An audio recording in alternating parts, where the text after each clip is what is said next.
begins in 3, 2, 1.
전국의 시청자 여러분, 그리고 해외이동 보호 여러분, 안녕하셨습니까? 지금부터 선한 목자 텔레비전 방송을 시작하겠습니다. 먼저 하나님께 기도드리겠습니다. 주 예수께서 저의 능력의 천사들과 함께 하늘로부터 불꽃 중에 나타나실 때에 하나님을 모르는 자들과 우리 주 예수의 복음을 복종치 않는 자들에게 형벌을 주시리니 이런 자들이 주의 얼굴과 그의 힘의 영광을 떠나 영원한 멸망의 형벌을 받으리로다. 아멘. 아멘. 머지않아 영광 중에 다시 오실 주님 오실 날은 너무나 가까웠는데 아직 구원받지 못한 사랑하는 가족들과 이웃들이 너무도 많이 있습니다. 이들의 구원을 위하여 저희들을 먼저 불러 천병으로 세우셨으니 저희들의 삶을 진리로 거룩하게 하여 주시고 거룩한 행실을 통하여 천도의 문이 열릴 수 있도록 도와주시옵소서. 아멘. 우리 주 예수님의 이름으로 기도하였습니다. 아멘. 아멘.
네, 여러분, 한 가지 양해 말씀을 드리고 시작을 해야겠습니다. 항상 마칠 때마다 여러분의 건강을 걱정했는데 제가 며칠 전 감기 몸살로 다시 좀 몸 컨디션이 좋지 않습니다. 그러나 저희 천국열차가 달려가야 할 이 길이 멀기 때문에 좀 어렵긴 하지만 계속해서 강행해서 운행을 하겠습니다. 네, 여러분, 오늘 여러분과 함께 처음 만나볼 주제는 바로의 항복으로 출애굽이 시작이 됐다. 이스라엘의 해방이 시작이 됐단 말이죠. 이것은 바로가 항복한 것이고 그 항복을 시킨 분은 모세가 아니라 바로 하나님이셨습니다. 우리는 구약 성경을 공부하면서 몇 번 말씀을 드렸습니다만 이런 훈련을 해야 합니다.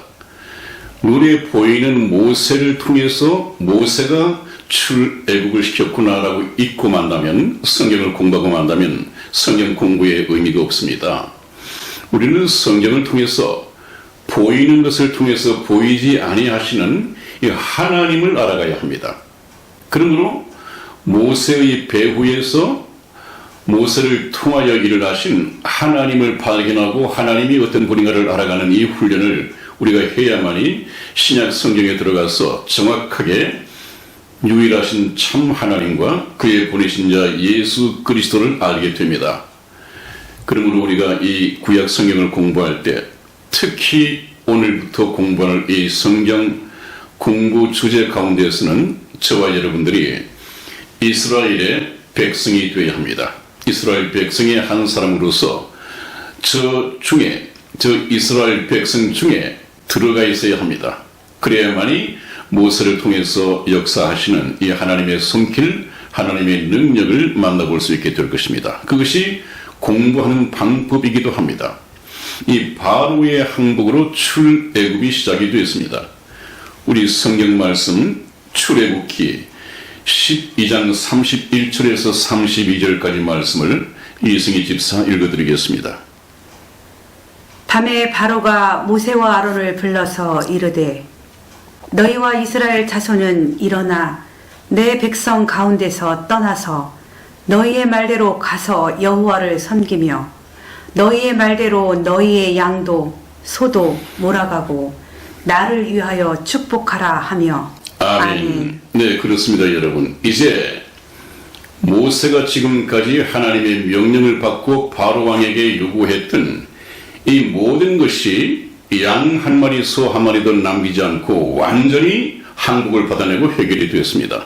이 말씀을 보면 밤에 바로가 이 이집트의 바로 왕이 모세와 아론을 불러서 이제 항복을 선언합니다. 너희와 이스라엘 자손 사람들 모두 일어나서 내 백성 가운데서 떠나서 너희의 말대로입니다. 아론과 모세가 지금까지 요구해온 너희의 말대로 가서 여호와를 섬기며 너희의 말대로 또 그랬습니다. 너희의 말에 양도 소도 한 마리도 남기지 않고 다 데리고 가야 된다고 했으니까 다 데리고 가서 나를 위하여 축복하라. 그렇게 완전한 그야말로 CBID가 이루어지는 것을 보게 됩니다. 그 다음에 이스라엘 자손이 지금 탈출하고 있는데 이때 이스라엘 탈출하는 백성의 수가 얼마나 되느냐 하면 약 250만 명 정도입니다. 왜 그러냐 하면 자기 발로 걸어갈 수 있는 장정의 수만 60만 명이었다. 출애굽기 12장 37절에 나와 있는 말씀이죠. 그 다음에 이스라엘 자손이 애굽에 거주한 지 430년 하나님께서 아브라함에게 일찍이 예언하시고 약속하셨던 그 기한이 찼습니다. 이것은 출애굽기 12장 40절에 나와 있는 말씀입니다. 그래서 바로의 항복으로 인해서 출애굽 이스라엘 백성의 노예 해방이 시작이 됐습니다. 그 다음에 바로가 이스라엘을 쫓기 위해서 다시 재무장하는 것을 보게 됩니다. 우리 출애굽기 14장 4절 말씀을 이승희 집사 찾아서 읽어드리겠습니다.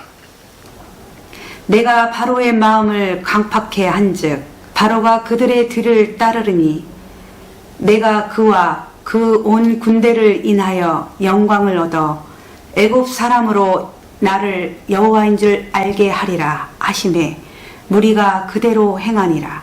아멘. 네, 여러분 여기 보니까 내가 하나님께서 바로 왕의 마음을 강팍해 한즉 바로가 그의 뒤를 따르리니 일단 항복을 해서 백성들을 내보냈습니다. 백성을 내보내고 난 후에 다시 생각을 하게 되는 것이죠. 한숨 돌렸다는 얘기죠. 가만히 생각해 보니까 내 장자도 죽었고 또 모든 것이 다 멸망받았는데 가만히 있자. 지금 출애굽을 해서 나가는 이스라엘 백성, 이 장정수만 60만 명이라, 이 60만 명 같으면 이집트가 모든 건축물을 쌓고 벽돌을 굽고 하는데 결정적인 노예 인력이었는데 이 60만 명을 내가 내보냈다? 더 이상 잃을 것도 없는데 내보냈다? 안 돼. 다시 잡아와야 돼. 그렇게 해서 하나님께서 마음을 강팍하게 하셨단 말이죠. 그래서 마음을 돌이키고 난 후에 바로가 그들의 이스라엘 백성들의 뒤를 따르리니 내가 그와 그 온 군대를 인하여 영광을 얻어 애굽 사람으로 나를 여호와인 줄 알게 하리라 하심에 무리가 그대로 행하리라. 여러분 보십시오. 지금 이스라엘의 모세와 아론으로 하여금 바로의 항복을 받아내고 이스라엘 민족의 해방을 이끌어내는 것은 바로 하나님께서 하신 일이다 하는 것을 알게 하시기 위하여 하나님께서는 구약의 이런 역사를 꾸미고 있는 것입니다. 그러므로 우리가 구약의 기적적인 일들, 구약의 역사를 통해서 배워야 할 것은 그 역사의 배후에 역사의 주인이신 하나님께서 자기의 목적을 따라서 자기의 선하신 뜻을 따라서 역사를 경영해 가시구나, 이것을 깨닫게 됩니다. 그래야만이 여러분들이 기도 가운데서 인류 역사를 계획하시고 경영해 가시는 역사의 주인이신 하나님 아버지, 이렇게 해서 기도를 시작할 때 그 의미를 알게 되는 것이죠. 그런 것을 구약에서 우리가 배워가야 합니다. 애굽 사람들로 하여금 나를 여호와인 줄 알게 하리라. 하나님의 목적이 바로 이것입니다. 내가 여호와 홀로 한 분이신 것을 알게 하리라. 참신인 것을 알게 하리라. 바로 그것입니다. 오늘날에도 저와 여러분들이 신앙생활을 통해서 믿지 않는 사람들에게 나타나야 할 것은 하나님의 영광입니다. 이 하나님의 영광이라고 하는 것은 무슨 글로리 반짝반짝 나는 빛이 아니라 바로 하나님의 임재하심, 하나님의 살아계심, 이것을 증거한단 말이죠. 그래서 하나님께서 영광을 나타내셨다고 하는 것은 하나님께서 어떠한 이적, 어떠한 일을 통하여 하나님의 살아계시고 하나님께서 행하신 일인 것을 나타내셨다, 그 말입니다. 또 우리가 하나님께 영광 돌린다고 하는 것은 하나님, 이것을 제가 한 것이 아니라 하나님께서 저를 통하여 하신 것임을 하나님께서 영광 받으셔야 됩니다. 그래서 어떤 분들은 그랬죠. 멋진 찬송을 부르고 관중들이 일어서서 기립박수를 보낼 때 이것은 제가 받을 영광이 아닙니다. 제가 아니라 하나님께 영광을 돌리시기 바랍니다고 한 것은 하나님께서 나를 통하여 하나님의 솜씨를 나타냈다, 그런 말입니다. 그러므로 영광 받을 자는 내가 아니다. 만일에 내가 박수를 받고 내가 환호를 받고 내가 영광을 받는다고 한다면 그것은 하나님께 돌아가야 할 영광을 가로채는 것이라고 볼 수가 있죠. 그래서 옛날 엘리 제사장이 자기 두 아들과 함께 죽고 이스라엘이 멸망하게 될 때 엘리 제사장의 부인이 이가봇이라고 했습니다. 이가봇이라고 하는 말은 하나님의 영광이 떠나다, 그 말입니다. 하나님께서 함께 하셔야 이스라엘이 온전할 텐데 이스라엘을 지키시는 하나님의 임재하심이 떠나셔 버렸기 때문에 하나님께서 더 이상 함께 하시지 않기 때문에 이스라엘이 망할 수밖에 없었다, 그 말입니다. 그래서 우리가 영광이라고 하는 이 단어도 좀 조심스럽게 사용해야 성경의 본뜻을 알 수 있게 되겠습니다. 우리 다음 사진을 한번 보겠습니다. 바로의 모든 병거와 백성들이 이스라엘 추격에 나섰다. 이것은 바로 왕이 그렇게 전차 군단 동원령을 내리고 바로 왕에 의해서 이루어지는 일입니다. 출애굽기 14장 6절에서 7절까지 말씀을 이승희 집사 읽어드리겠습니다. 바로가 곧 그 병거를 갖추고 그 백성을 데리고 갈새 특별 병거 600승과 애굽의 모든 병거를 발하니 장관들이 다 거느렸더라. 아멘. 그렇습니다, 여러분. 바로가 이제 뒤늦게 후회를 하고 나서 마음이 강팍해 된 다음에 전군의 비상경계령을 내고 동원령을 내렸습니다. 그래서 특별병거 600승과 애굽의 모든 병거를 발동을 시켜서 장관들을 다 거느렸더라. 그래서 뒤쫓기 시작을 하는 것이죠. 이것은 하나님께서 저 바로왕을 홍해 바다에서 이미 익사시키기로 참수하기로 결정을 하셨습니다. 그대로 이루어져 가는 것이죠. 다음 한번 보겠습니다. 그래서 애굽 군대의 접근을 막으시는 하나님, 이렇게 말씀을 드리고 있습니다. 출애굽기 14장 19절에서 20절까지 말씀을 우리 이승희 집사 읽어드리겠습니다. 이스라엘 진 앞에 행하던 하나님의 사자가 옮겨 그 뒤로 행하매 구름 기둥도 앞에서 그 뒤로 옮겨 애굽 진과 이스라엘 진 사이에 이르러 서니 저편은 구름과 흑암이 있고 이 편은 밤이 광명하므로 밤새도록 저편이 이 편에 가까이 못하였더라. 아멘. 아멘. 네, 이것이 무슨 말씀이냐 하면 이제 이스라엘의 앞에는 홍해 바다가 가로놓여 있고 뒤에서는 이스라엘의 저 많은 전차군단과 백성들이 다시 그들을 잡아가기 위해서 뒤쫓아오고 있습니다. 앞으로 나갈 수도 없고 뒤로 도망갈 수도 없고 그야말로 진퇴양난이었죠. 그래서도 이스라엘 백성들은 하나님의 그 거룩하신 뜻, 높으신 뜻을 모르고 아직까지 애굽에서 430년 동안 생활해 오면서 몸에 젖어버린 이 노예 근성을 버리지 못하고 있습니다. 조금 그 육체의 좀 위험이 다가오니까 하나님을 원망하고 모세와 아론을 원망을 하고, 그래서 우리가 다시 애굽으로 돌아가야 되겠다, 거기에서 차라리 노예살이 하던 것이 훨씬 더 좋았다, 왜 애굽에 매장지가 없어서 우리를 데리고 나와서 여기서 죽이고자 하느냐, 틈만 나면 불평을 늘어놓았습니다. 그랬더니 하나님께서 이제 이스라엘 백성에게 두려움을 갖지 말라고 말씀하시면서 안심시키고 넉넉하게 이스라엘 백성을 출애굽시키기 위한 기적적인 방법을 생각을 해내죠. 그래서 우리가 20절 말씀을 보면 애굽 진과 이스라엘 진 사이에 이르러 서니 저편은 구름과 흑암이 있고 이 편은 밤이 광명하므로 밤새도록 저편이 이 편에 가까이 못하였더라. 하나님께서 지금 무슨 일을 하고 계십니까? 홍해 바다가 갈라지는 것은 좀 더 시간이 걸리지만 전차 군단인 애국 군대가 잡으러 오는 것은 훨씬 더 빠른 속도이기 때문에 잡힐 수밖에 없단 말이죠. 그러니까 하나님께서는 애굽의 군대로 하여금 좀 지연 작전을 쓰게 하기 위해서 저희 영화에 보면 아주 화염, 이 불길을 가지고 막는 것처럼 되어 있는데 저희 영화의 내용은 성경 말씀과 좀 다르게 나타납니다. 여러분들도 성경 말씀을 가지고 저희 영화이든 어떤 설교 말씀이든 무엇이 성경과 다른가 좀 분별해 보라고 제가 일부러 넣었습니다.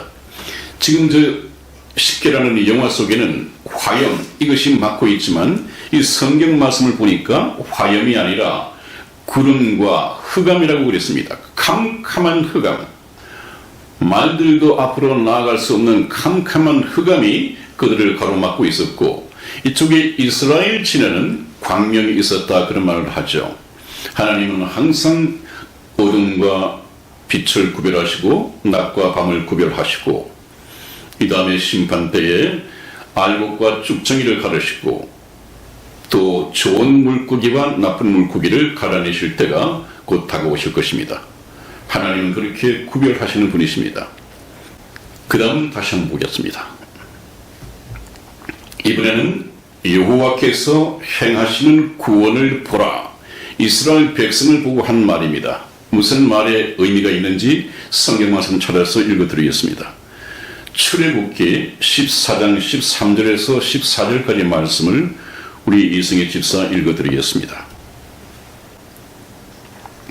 모세가 백성에게 이르되 너희는 두려워 말고 가만히 서서 여호와께서 오늘날 너희를 위하여 행하시는 구원을 보라. 너희가 오늘 본 애굽 사람을 또다시는 영원히 보지 못하리라. 여호와께서 너희를 위하여 싸우시리니 너희는 가만히 있을지니라. 아멘. 한번 보십시오, 여러분. 여기에 모세가 백성에게 이르되 너희는 그 어떤 일이 벌어진다 하더라도 결코 두려워 말고 하나님을 믿고 두려워하지 말란 말씀이죠.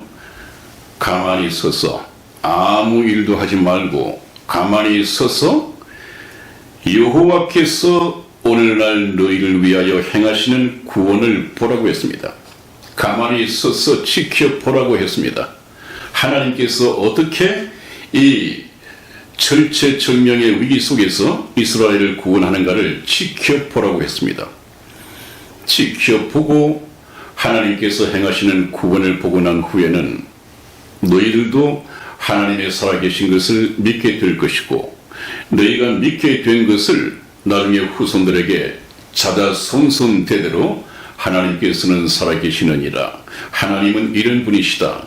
그것은 너희는 하나님을 절대적으로 믿어야 한다 하는 것을 후손들에게 증거하기 위해서 또 자기들 후손뿐만 아니라 지금 하나님께서는 이스라엘 백성을 왜 선민으로 선택하셨다고 했죠?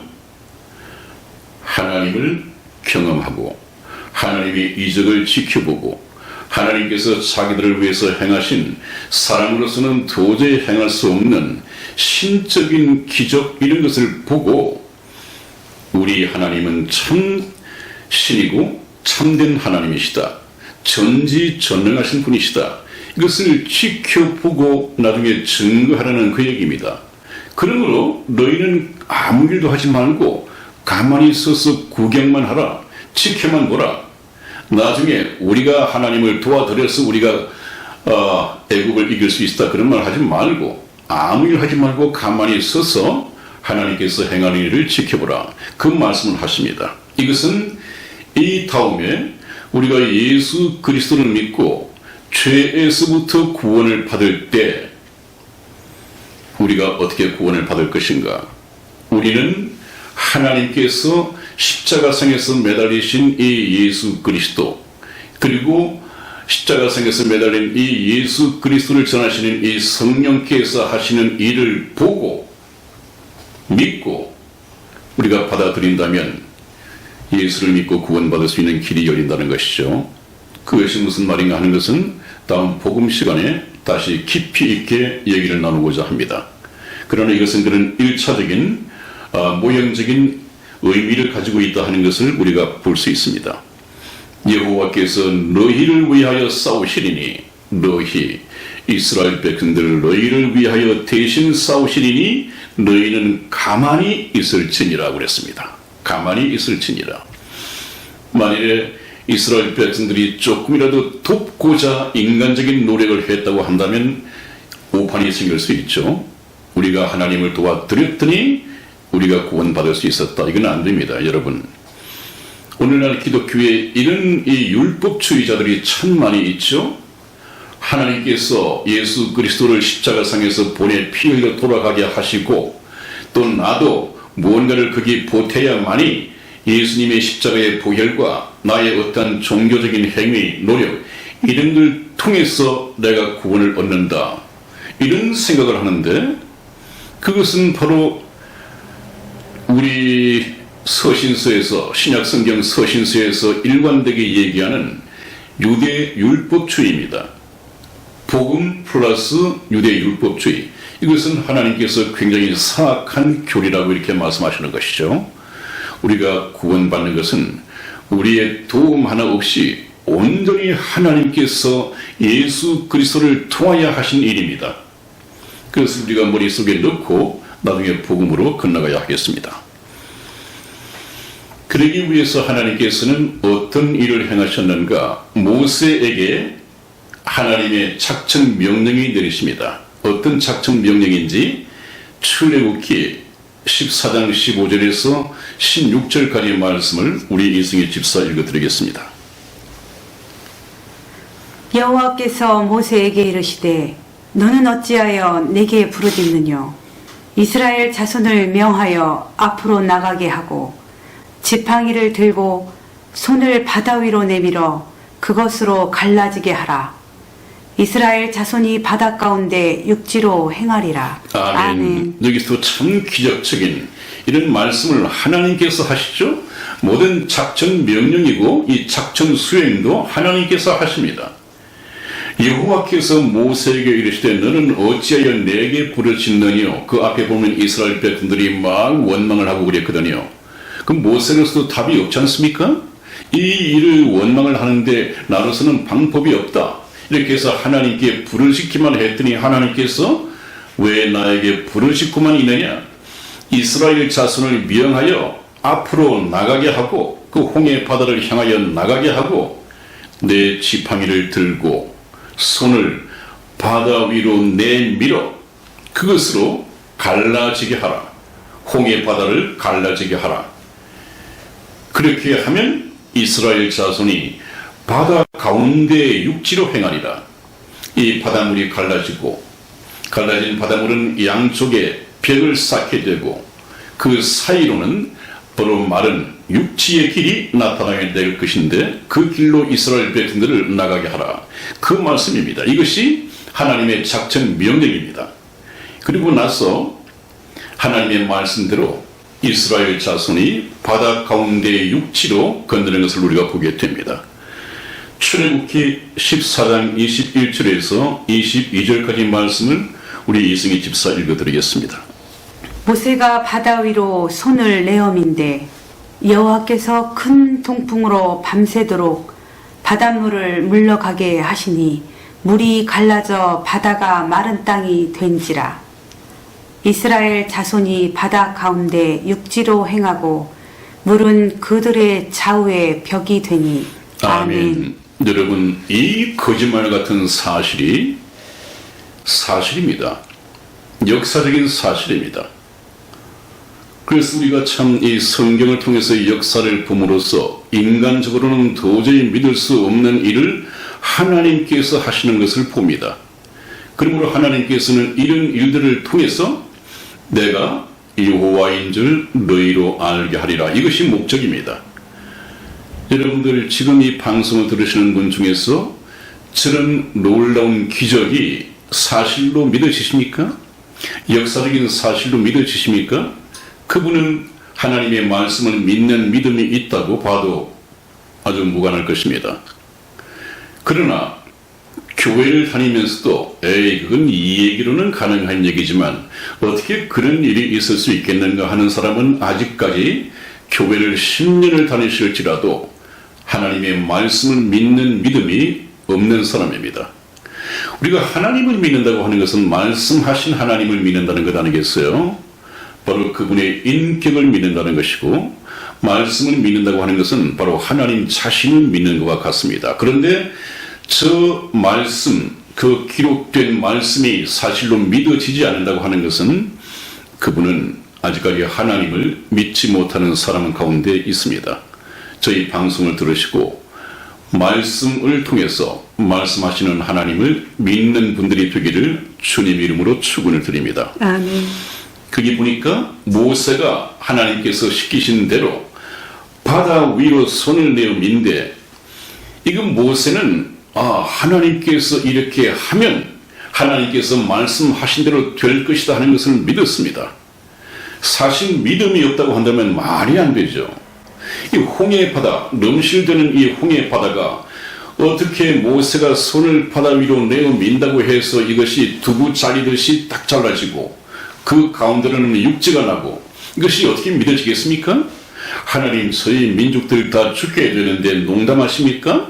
좀 말 같은 말씀을 하셔야지. 농담하십니까? 지금 그렇게 농담하실 시간이 아닙니다. 모세는 그러지 않았습니다. 하나님께서 하라고 하면 그것이 자기에게 상식적으로 믿어지든 믿어지지 않든 그대로 행했습니다. 그것이 순종입니다, 여러분. 하나님의 말씀은 인간의 상식으로는 믿어지지 않는 것이 더 많습니다. 그러나 하나님께서 하라고 하신 말씀대로 행하면 반드시 하나님께서 역사하신다는 사실을 우리가 알아야 되겠습니다. 손을 내어 미니까 이제는 주체가 나타나죠.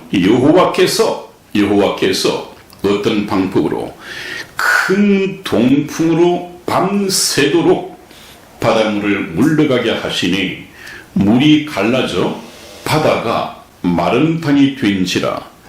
이스라엘 자손이 바다 가운데 육지로 향하고 물은 그들의 좌우의 벽이 되니 그랬습니다. 그렇습니다, 여러분. 제가 몇 분 저희 방송을 통해서 말씀을 들었습니다만은 저것은 뭐 진도 앞바다의 이런 뭐 기적 같은 거 그거는 전혀 상관이 안 되죠.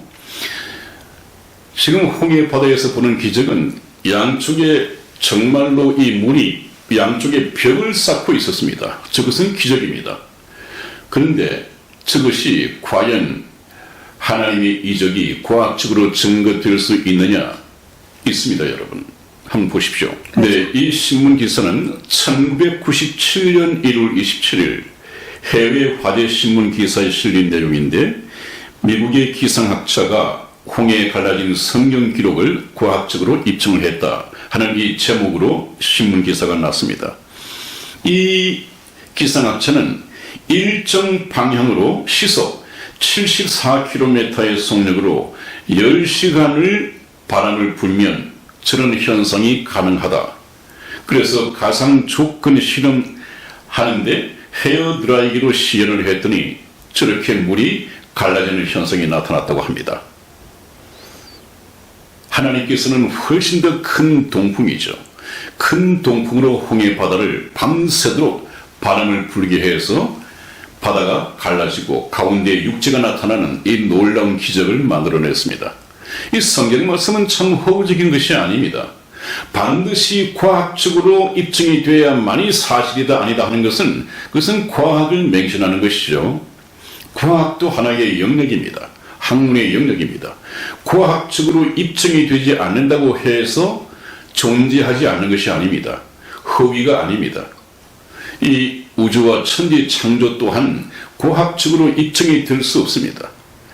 과학적이라고 하는 것은 계속해서 관측이 가능하고 계속해서 반복해서 실험을 할 수 있어야만이 과학적인 영역 안에 들어올 수가 있는데 우주 창조 다시 되풀이될 수 없습니다. 한 번만으로 끝나버렸습니다.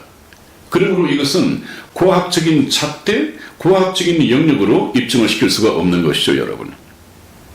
그래서 모세의 기적, 이것은 바람이 만들어내었다 하는 것이 실제 입증이 되었습니다. 그 다음에 이제 하나님께서는 그 애국 홍해 바다에 가운데 육지의 길이 나고 나면 그 길로 너희 백성들이 다 지나갈 것이고 안전하게 그 시차를 두고 그 뒤로 애굽의 군대가 따라 들어갈 것이다. 이것은 예언이 아니라 하나님께서 그렇게 행하시겠다는 것이죠. 우리 성경 말씀 한번 봅니다. 출애굽기 14장 23절 말씀을 우리 이승희 집사 찾아서 읽어드리겠습니다. 애굽 사람들과 바로의 말들, 병거들과 그 마병들이 다 그 뒤를 쫓아 바다 가운데로 들어오는지라. 아멘. 그렇습니다. 여러분, 하나님께서는 단순하게 예언을 하는 것이 아니라 그렇게 미리 말씀하셔 놓고 그대로 이루어 가시는 분도 하나님이십니다.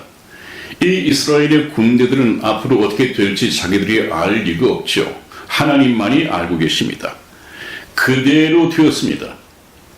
그 다음에 다시 하나님의 애국 군대가 어떻게 바닷속에 익사하게 될 것인가 하는 것을 하나님께서는 전략적으로 모세에게 말씀을 하셨습니다.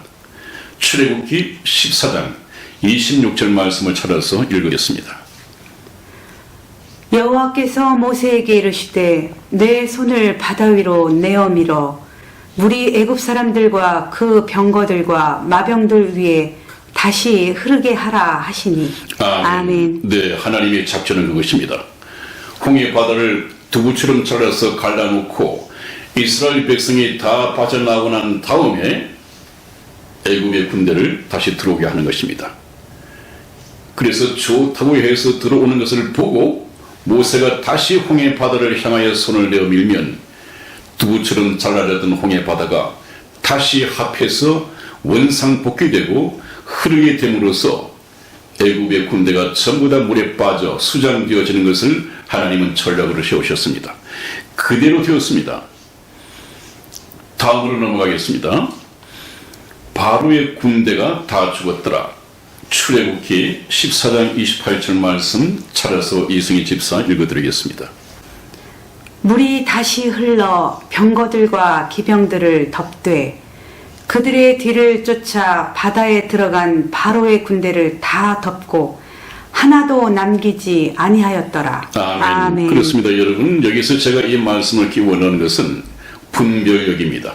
아까도 말씀드렸습니다마는 우리가 이 영화를 보고 이 문화를 접하더라도 과연 이것이 흥미 위주로 만든 것이냐, 어디까지가 성경적이냐 하는 것을 분별하는 것은 대단히 중요하다고 그랬죠.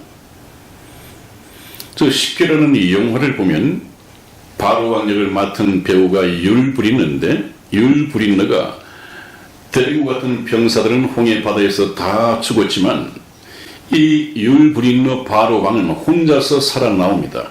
그래서 돌아오는 장면까지 나오게 되는데, 성경 말씀을 보면 그것은 이 영화에서 꾸며낸 얘기지 사실이 아니단 말이에요.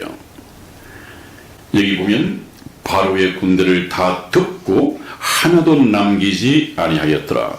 그러므로 바로 왕이 살아갔다고 하는 것은 성경을 가지고 볼 때 꾸며진 것이구나, 거짓이었구나 하는 것을 우리가 알게 됩니다. 네, 그렇다면 여러분, 좀 궁금한 것이 또 사실로 입증되어졌으면 이것을 역사적인 사실로 믿는 데 상당히 도움이 되겠죠. 그렇다면 지금 저 모세를 추적하다가 홍해 바다에 빠져 죽은 왕은 누구냐 하는 이 문제가 역시 신문 기사화 됐습니다. 이것은 우리나라 한국일보 75년 1월 25일자에 실렸던 이 기사 내용입니다. 그것을 보니까 제19왕조, 애굽의 19왕조의 메르나프 타하로 거의 추정이 되고 있다. 왜 그러냐 하면 이집트의 이 왕들은 전부 다 미이라로 이렇게 보존하고 있지 않습니까? 그것을 보니까 보통 이집트의 미이라는 모두 적갈색을 띠고 있는데 이 미이라는 흰색이고 얼굴의 모양이 많이 일그러져 있으며 눈썹을 물감으로 그린 흔적이 있고 귀가 무엇 물고기인가에 뜯어먹힌 듯 없는 데다가 몸에 소금기로 덮인 부분이 있다는 것이다. 조사단의 관계자는 당시 바닷물에 잠겨 많이 상해 있던 왕의 시체를 서둘러 미이라로 만든 것 같다고 덧붙였다. 그렇게 기록이 나와 있습니다. 그래서 제19왕조의 메르네프 타하가 모세를 추적하다가 죽은 왕일 가능성이 거의 확실시 되고 있습니다. 오늘 마지막 장면 한번 보시죠. 여러분, 이 사람이 바로 모세를 추적하다가 죽은 왕의 현재 보존되어 있는 유체입니다. 좀 얼굴에 흰색 소금기가 덮여있고 정말 귀가 물어뜯긴 듯 없는 데다가 익사체일 가능성이 훨씬 높죠. 저런 것들이 하나님께서 이룩하신 이 이스라엘의 역사가 사실인 것을 역사적 사실로 입증을 하고 있습니다. 저런 것이 사실이라고 한다면 여러분, 우리는 조금 두려워하고 놀라야 합니다. 왜 그렇습니까? 하나님께서 살아계시고 하나님께서 살아계시다고 한다면 천국과 지옥이 있는 것도 사실이다 하는 것을 저와 여러분들이 반드시 받아들여야 합니다. 그렇다면 어떤 사람이 천국에 가고 어떤 사람이 지옥에 갈 것이냐? 그것은 예수를 믿고 구원받은 사람은 천국에 갈 것이고 예수 그리스도를 믿지 않고 지금도 조롱하고 멸시하고 비웃는 사람들은 영원한 지옥에서 형벌을 받게 될 것입니다. 여러분, 지금 여러분들의 믿음은 구원받은 믿음이십니까? 아니면 아직까지 예수를 조롱하고 믿는 자를 핍박하고 있는 가운데 있습니까? 한번 돌아보시고 항상 자기가 도전해야 합니다. 내가 예수님을 믿을 것인가 말아야 할 것인가? 저희 선한 목자 텔레비전 천국행 열차에 탑승하셔서 함께 여행하시기를 주님 이름으로 축원을 드립니다. 오늘 여기까지 모시겠습니다. 여러분, 저는 비록 감기에 걸렸지만 여러분들은 건강 조심하시고 특히 감기에 조심하시기를 바랍니다. 다음 시간에 뵙겠습니다. 안녕히 계십시오. 안녕히 계세요.